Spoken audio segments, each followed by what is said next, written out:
C'est avec un sincère et réel plaisir que je m'adresse aujourd'hui à vous par message vidéo. J'aurais préféré évidemment être à vos côtés, alors que vous allez discuter de la fameuse COP bretonne, qui j'espère fera contagion dans d'autres régions, qui est un processus inédit en France, processus qui a pour vocation de vous mobiliser dans votre diversité sur le changement climatique, qui, comme vous le savez, est un peu, je dirais, le défi du XXIe siècle, parce que quelque part, notre intelligence, à nous les hommes, elle est mise en demeure de prendre en charge les conséquences de son propre succès, si je dois résumer l'équation comme ça.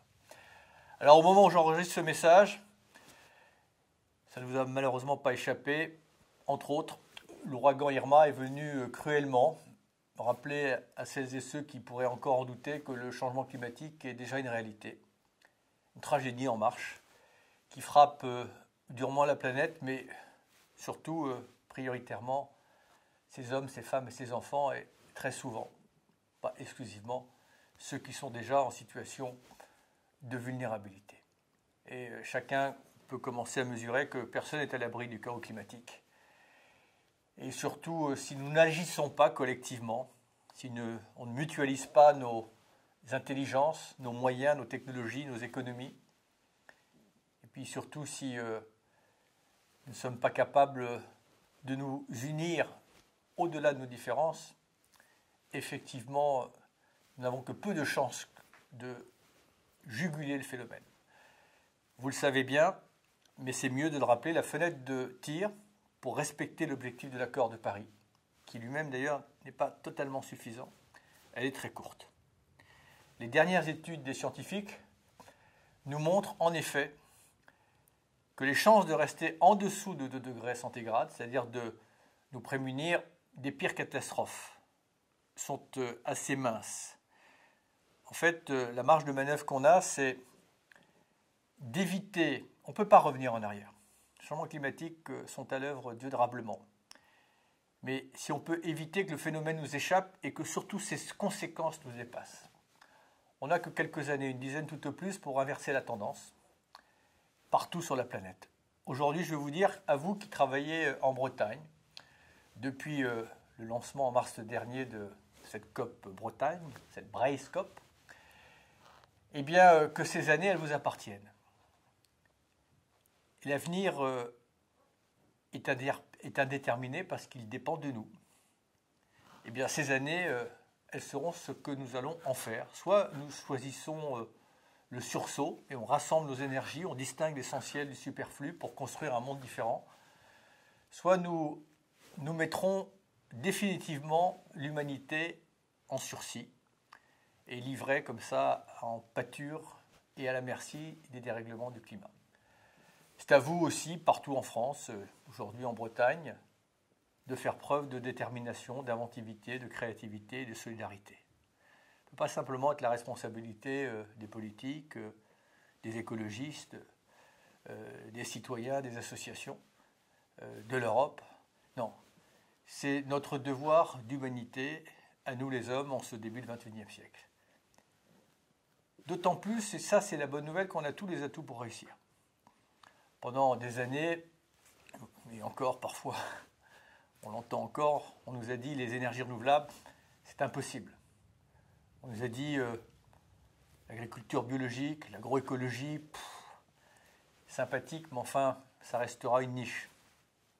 Mais aujourd'hui, regardez, les énergies renouvelables, elles sont souvent moins chères que les énergies fossiles. Aujourd'hui, des régions, des villes démontrent par exemple par l'exemple d'ailleurs, que l'on peut se nourrir à base de produits locaux qui sont cultivés sans pesticides. Que la richesse de nos terroirs, elle est un atout qu'on devrait, au sens propre comme figuré, mieux cultiver. Des Français choisissent, grâce au crowdfunding, et donc au financement participatif, de cofinancer des éoliennes ou des panneaux solaires.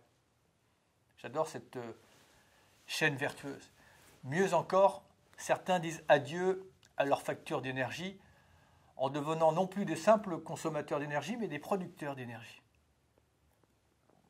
J'ai visité l'autre jour une maison relativement ordinaire, mais qui avait été conçue de telle manière que, même en plein hiver, il n'y avait pas besoin de chauffer.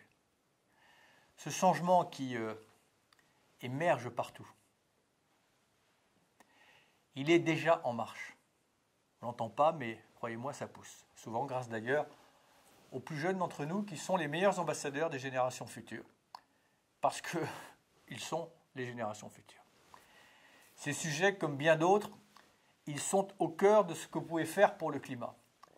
Car l'accord de Paris, ce n'est pas un accord simplement politique.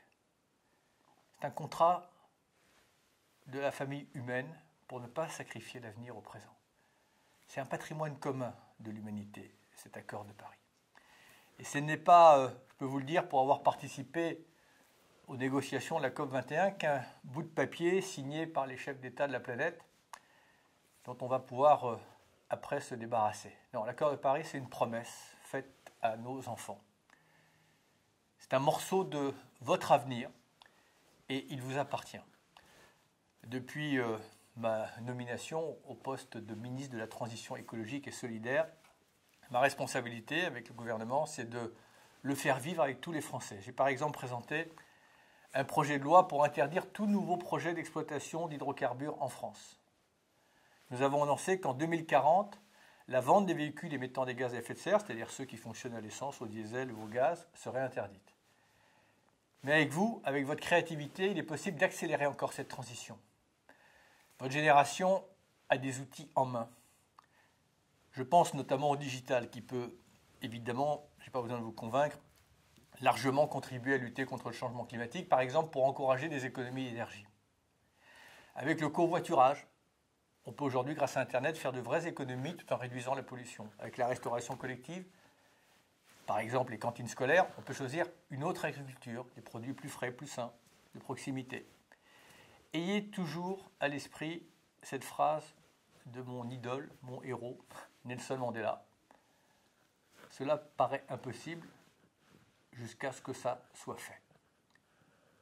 Et mon autre camarade, Théodore Monod, disait l'utopie, ce n'est pas ce qui est irréalisable, c'est ce qui est irréalisé.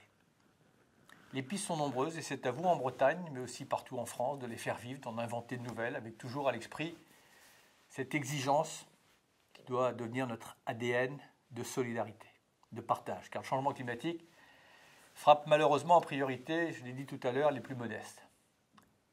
Voilà ce que je voulais vous dire.